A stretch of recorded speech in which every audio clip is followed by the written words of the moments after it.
Hey, what's going on, guys? It's your boy Easy, back at it again with another video. Today, we're going to do something cool, and it's something I have been looking for and I couldn't find it. I may have seen probably one video online that dealt with this. So today we're going to learn how to do this. So it's the multicam setup. Oh, maybe, I don't know if you've seen it because I think I switched. So we're gonna be doing this. It's the multicam setup using the Monitor and Control app that Sony has.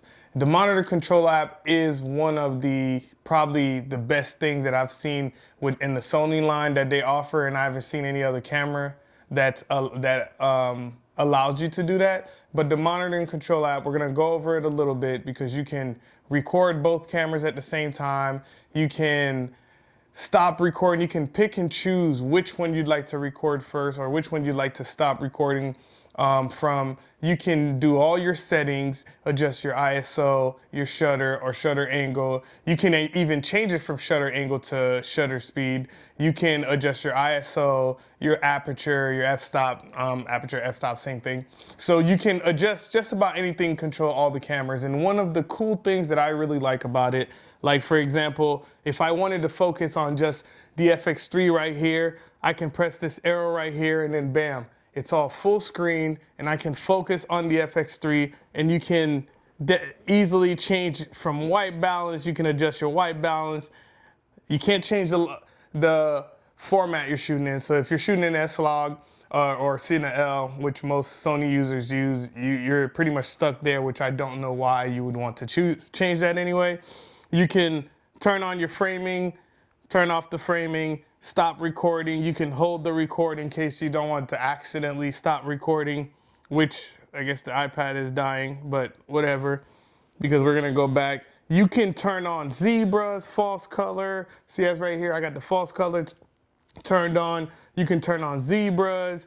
You can put the grid. If you want to take the grid off, you can take off the grid. See, like I can turn off the grid, but I usually shoot with grid on. So we're gonna dive deep into it. I'm gonna show you exactly the settings that you need to go through with the camera, and also what else I'll do a little brief video. And if you guys want to see a video that goes a little deeper into the Monitor Control app as well, let me know, because the app is perfect. If you have client wanting to watch, the client loves to be able to see exactly what you're shooting after you set up your camera, instead of, hovering over your shoulder looking at your monitor. Excuse me, where they can just get the Monitor and Control app, you have it propped somewhere, and then from there we can go. So now let's switch on over to the settings of each camera, and we're gonna go through the settings and connect it one by one. The FX6 is simple. All you have to do is connect to same Wi-Fi as your monitor, or everybody connects to the same Wi-Fi. And then I'm gonna give you a bonus tip, how you can connect to Monitor and Control without using Wi-Fi. So stick around and then we're gonna switch right over. All right, so once you get to the FX3, you are going to go to the menu first. And from there, from menu, we're gonna go down to network. From network, you're going to click on Wi-Fi, and you're going to click on access point, and it's going to bring up this message. You're going to say okay, and the access point is where you're going to look for the particular Wi-Fi you want to connect to. So mine is going to search. You have to give it time. So right now I'm already connected to the connection. My Wi-Fi is easy, so since I'm already connected, usually it'll ask you for the password and you could type it in. So now connection is complete. And now you can go over to the Monitor and Control app, and it's going to ask you to connect to, like, once you click connect, you're going to see the camera, but it's going to ask you to follow a certain step, and you just follow the camera, which is very simple. You're going to go back to your menu. This time you're going to go to connect remote shooting. Make sure your remote shoot function is on. And then you're going to click on pairing. And that part is very simple. The minute you click on pairing, you'll get a message, because if you don't see the message, all you have to do is click on the iPad to connect, and it's gonna say, okay, connect to the iPad. You click okay, and from there you go over to the iPad, and you'll be able to connect to the camera. And now we're going to switch over to the FX6. Okay, so now for the FX3, FX6, I mean, it's a little different. You're going to long press your menu button. And now when it goes up, I guess I'll go all the way back because I did it earlier. So just like the FX3, you're gonna go down to network.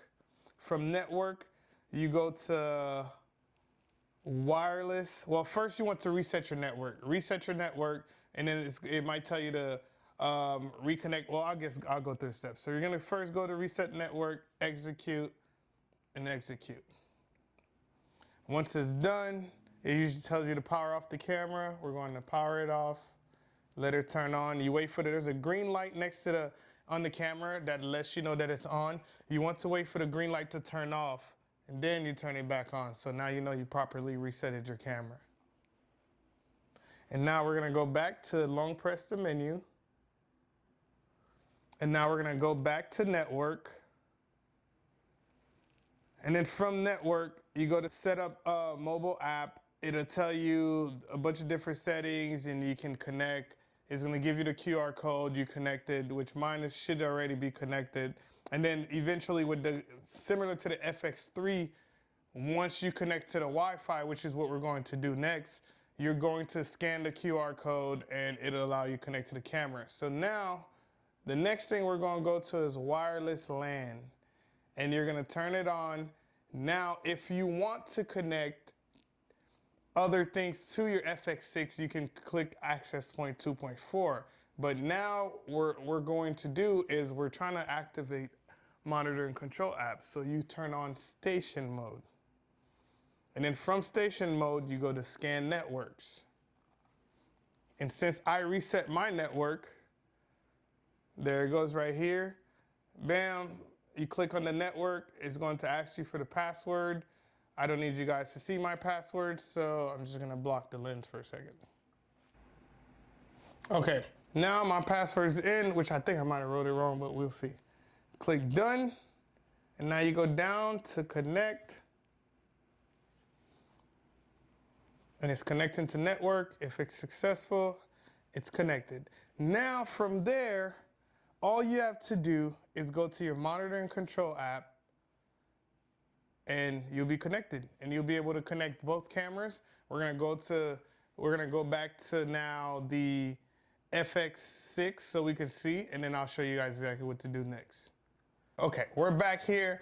We have both cameras connected. So now the next step you're going to see is this. I don't see how well you can see it.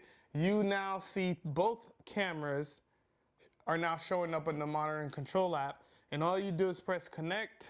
Now we have the connection to the FX3 and it says monitoring, and then you connect. Now you have to, all right, so here goes a good step. Now you have to connect with the authentication for your camera. So you have to go back and it's gonna tell you to scan the QR code like I told you. I forgot to do it, so I'm about to go behind the camera and do that right now. So in order to do that, you're gonna long press the menu and we're gonna go back to where earlier in the video where I showed you the network setup. You go set up mobile app and you just scan the QR code with your iPad. Well, I'm using the iPad. There we go. And now the minute you scan, it will allow you to monitor your app. So now you click monitoring, and then bam, we are right back in there and we can control all the apps. And this is how you can run an FX6 and an FX3 on the monitor and control app. If you guys have any questions, drop the comments down below and let me know what else you'd like to know about the FX3 that I can do the research myself. And then we'll be ready for the next episode. Again, I appreciate you guys hanging out and I'll catch you on the next one.